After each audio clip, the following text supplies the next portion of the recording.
So the environment, the two principles that we're putting forward here are very simple, okay? Each generation should leave the environment in a better state than they found it. And if you don't, you pay for it. And that money then goes back to make sure that we leave the environment in a better state than we find it, right? So polluter pays is very much central to our ideas. And when you look at the what's been happening with the government's policy on that, I mean, I think we've really seen 8 years of stalling. They have taken, as Gareth said, tentative steps forward, promising that future governments will do stuff out to 2040 on swimmability, but they've had to do that through rather tricky definitions of what swimmability means. There doesn't have to be water in the river, but let's make sure that there's no poo in the river. That's all they're worried about. It really has been a bit of a sham of a process, and I think now that Forest and Bird, I don't know if you guys saw the news, but today Forest and Bird have left the government's Land and Water Forum process. So the last fig leaf of respectability has kind of dropped away from Nick Smith. I know that's an image that you don't really want to have in your mind, but we're really left now with, the Emperor has got no clothes and National doesn't have time to fix this before the election. So what are we proposing? Firstly, in our view, the default should be that rivers are swimmable, right? Not wadeable, as in the government standards.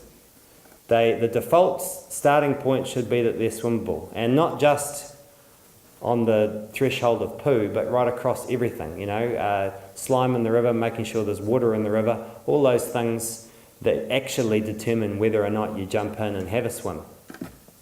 So how might that work in a local area? Well, a community comes together and looks at its local river and says, well, this is what needs to happen for this river to be swimmable. Okay?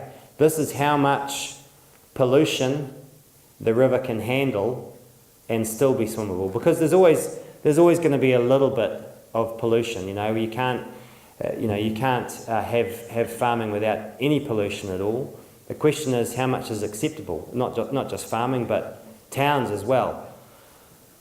So there's always going to be a little bit of pollution, but how much is acceptable? So we set the amount that's acceptable at the level that's still going to be able to be swum in the river.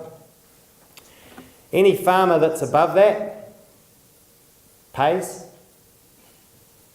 Any farmer or land user that's below that, in other words, is farming in a more environmentally friendly way, gets the money.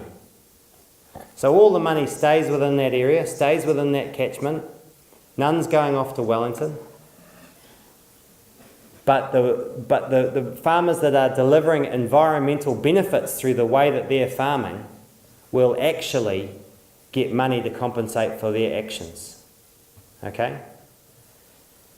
Now, if that river, for whatever reason, it appears to be too expensive to make it swimmable, well, that's up to the local community to decide.